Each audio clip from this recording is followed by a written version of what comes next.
انا قرفان. اقسم بالله العلي العظيم قرفان قرف ما يعلم به الا ربنا. اقسم بالله قرفان وما كنتش عايز اطلع اتكلم. وحتى امبارح وانا في اللايف قايل الكلام ده.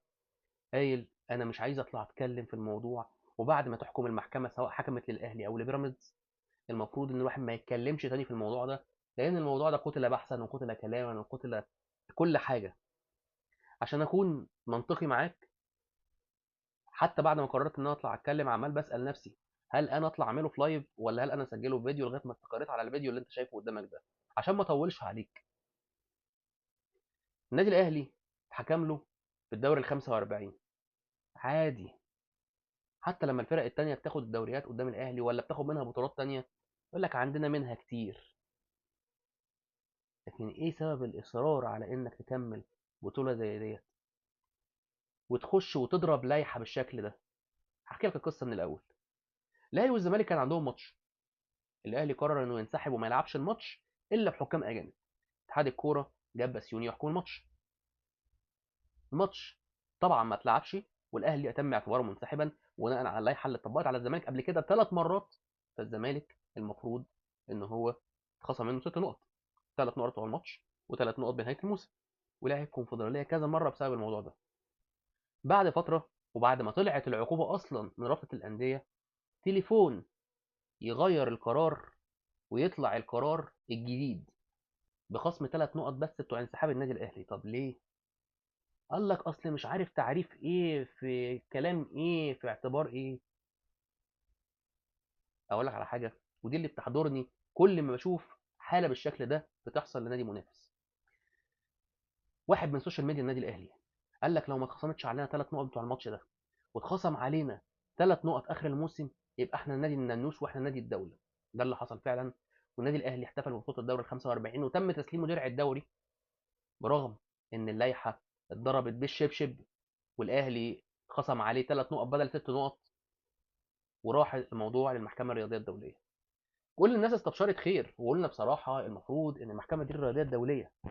ويا جماعه الكلام اللي بيتقال على الفيفا والكلام ده كله، لا يا جماعه، ده الفيفا برضه دي هيئه رياضيه دوليه، ما ينفعش انها تضحي بسمعتها عشان خاطر اي حاجه ايا كانت. لكن للاسف بتضحي. للاسف كله بيتراضى. كله بيتراضى. كله بيتراضى. يعني ايه كله بيتراضى؟ يعني النادي الاهلي عرف ان منين ان القرار النهارده طلع، رغم ان المحكمه الرياضيه الدوليه ما طلعتش اي حكم حتى الان بشكل رسمي. هو نفس الطرف اللي بيراميدز اعترض عليه، واللي قال انا مش عايزه في القضيه ده خصم وحكم. الخصم والحكم هم ايه؟ النادي الاهلي تمسك بمحكمه. المحكمه ديت شغاله في مكتب محامي النادي الاهلي اللي بيدافع عن النادي الاهلي في القضايا الدوليه. يعني تخيل ان هيحكم لك في قضيه انت خصم فيها وليك حق، هو نفسه شغال في مكتب المحامي بتاع الخصم بتاعك. القاضي شغال في مكتب المحاماه بتاع المحامي اللي الخصم بتاعك جايبه عشان يجيب له حقه منك او يدافع عنه قصاد حقك. النهارده انا مش بتكلم على كوره اكتر ما بتكلم عن عداله. كتير كنت بسمع عن موضوع ان الاتحاد الدولي دوت فاسد، وان الاتحاد بيمشي برضه فيه واسطه وبنسبه كبيره. وكنت بسمع عن البطولات اللي الاتحاد الدولي عايز ينظمها والانديه الاوروبيه والاتحادات الاوروبيه رافضه، بس ما بتطبقش ولا بتتنفذ الا في القاره بتاعتك انت دي. وفعلا الكلام طلع صح، والايام اثبتت فعلا ان لا فيفا ولا اتحاد افريقي وطبعا ولا الاتحاد بتاعك ولا الرابطه بتاعتك ليها اي 30 لازمه، والدنيا كلها ماشيه بالحب. بدليل اعتراض نادي على محكم من نفس الدوله شغال في مكتب محامي خصم. ما ينفعش يكون في خصم وحكم في نفس الوقت، ما ينفعش، ده اسمه تعارض مصالح. ولكن مع ذلك بيكون في الخصم هو الحكم، وفي نفس الوقت بيتم الحكم ب 45 دوري للنادي الاهلي. 45 دوري لو قعدنا نتكلم عليهم هنطلع حكايات وحكايات عن بطولات الاهلي خدها بدون حق. ولغايه الموسم ده بنفس الطريقه بيتم مساعده النادي الاهلي، اذا كان بحكام ولا اذا كان بمجاملات. في دوري من الدوريات اتعاد ترتيب ماتشات الاهلي وريح له مده طويله، قال لك عشان بيلعب باسم مصر في بطوله افريقيا. عدت الشهر وترتبت له الماتشات من السهل للصعب، ودعم في يناير بلعيبه علشان يشيلوا النادي الاهلي وخدوا الدوري.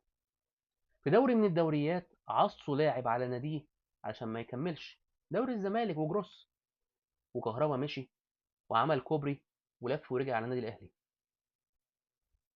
في دوري من الدوريات حسن شحاته اتلغى له جون وهو مش تسلل، واتلغى له الجون بتاع التسلل، وخد النادي ده الدوري. ودوريات ودوريات وبطولات وبطولات.